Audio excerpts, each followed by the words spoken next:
obviously not everybody wants to be rich. That's not people's goals in life. But there are a lot of people who do want to be rich. And for those people that do, why do you think they don't get there? For the ones that actually don't, why do you think they don't get there? I think it's because they have too much to lose. They don't want to take the risks. They don't want to take the chances in life. They don't want to do what it takes to get there. It's fun to talk about it, but when it comes down to it, they don't want to do the work. Um, I think the people that have nothing to lose actually have a much better chance of getting rich because they have nowhere to go but up. Um, a couple of my mentors actually explain what they think. Um, of course, Donald Trump, The Art of the Deal. It's an old book, but it's a goodie. It still applies today. And the new book by Robert Kiyosaki, Robert Kiyosaki and Donald Trump, Why We Want You to Get Rich. On this day, I'm going to focus on what Robert says. And Robert says here, this is very interesting actually.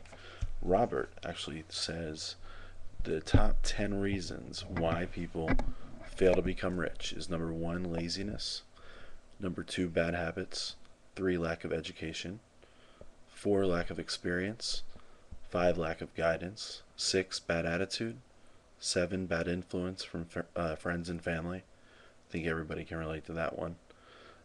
Eight, lack of focus for you ADD people. Number nine, lack of determination. And number 10, lack of courage.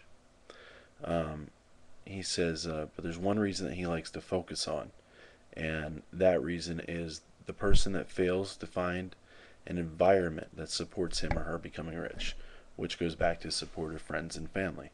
These are people who, no matter what your goal or dream is, they continue to knock you down, and you continue to stay in that kind of environment. Um, I had that a lot in my life, and then I got smart and moved away from it and shut those people out. And I have very limited contact with those people because while they may seem happy for you on the outside when you're becoming successful, on the inside they're not happy.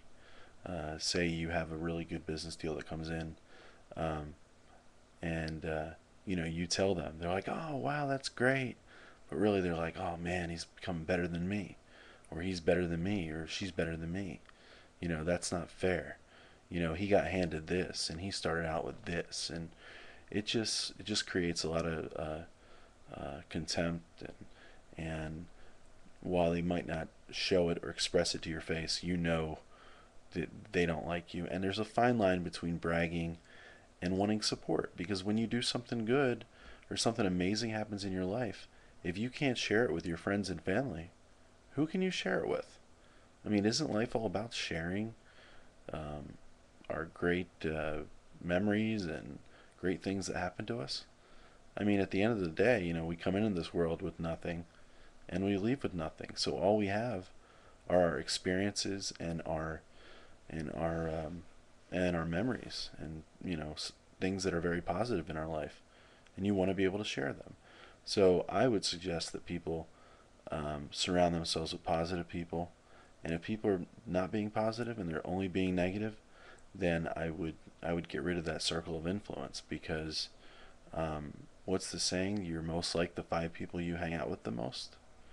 So I'm not sure if that's completely true, but there has to be some truth to it, because I see people who are very, very, very much in a rut, and they can't seem to pull themselves out of it, and they wonder why. And I think that's the chief principal reason.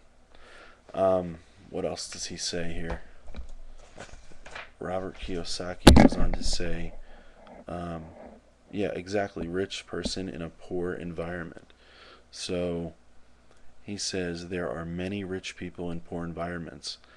Um, and he says one of the first things I realized was that I was born into a family with a financially poor environment. He had a dad who was a teacher, and for those of you that don't know Robert Kiyosaki, his first bestseller was Rich Dad Poor Dad. He had a poor dad that he lived with, which was his real dad, who was a teacher, um, and the guy made a lot of money for teaching, but he struggled at the end of his life, and he relied on friends, family, and the federal government to take care of him, like 97% of people do. Um, and and his rich dad, who had very limited education, um, did not feel that way. He was very proactive in business and took risk. And you have to take risk to achieve great things. You know, nothing was ever handed to somebody without them taking some kind of risk. So, what else does he say? Hold on, I'm going to shift side of the book here so I can read it. He says that environment for people who are afraid of losing. He says many people who want to become rich fail to become rich simply because they are rich people in a poor environment. For example, if you are an employee, you are probably working in an environment designed for people who are working not to lose, people who want job security and a steady paycheck. Owners who create such environments usually have no problem attracting and keeping good employees. Employees who are happy working not to lose and turning their money over to financial experts rather than learning to be their own financial expert. And that's a very good point. That is a very good point because you know, if you don't know what's happening with your money, you know, you have nobody to blame but yourself when you lose it. You know, you have to educate yourself. You know, I mean, I'd rather be, um, you know, a master of no trades, and I would rather know a little bit about a lot of trades. Um, so anyway, he asks some questions here. Um, he says, number one, is your home and family life an environment that develop your financial genius, yes or no? And that's a very important question. Um, like I've been harping on this whole time. If you're not in a positive environment, get out of it. I mean, whether that be an abusive relationship and or a bad job, if you're not passionate about what you're doing right now, stop. Do what you're passionate about. The money will follow. It may not seem like it, but when you're truly doing what you're called here to do, then um, then the money will follow, and you will survive. Um, Sometimes you need to take a step back, and you actually need to look at what you're doing, and you need to evaluate it honestly, because sometimes when you're in the middle of it, it's very hard to see what's going wrong. Uh, you know, it's very easy for people to analyze other people's problems, but when it comes to their own, sometimes it just doesn't work. So, powerful environments. He lists 5 things. Number one, if you want your intelligence to grow, go to a library, a bookstore, or to school. 2, if you want your health to grow, go to a gym, ride a bicycle, or play more. 3, if you want your spirit to grow, go to a church, find a quiet spot, and meditate or pray more. Number 4, if you want your wealth to grow, go to a place where people are getting rich, like real estate office or stockbroker's office. Join an investment club or start a study group and meet new friends who also want to grow richer. Number 5, if you want to expand your world, go to places you've never been before. Do things you've been afraid of doing before. And I would add a number 6, just keep listening to me, because I will help you get exactly where you want to go, because I am going to those places too. So I would really like to hear some comments on this if anybody has anything to say.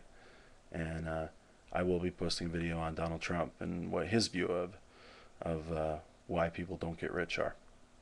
Thanks. Bye.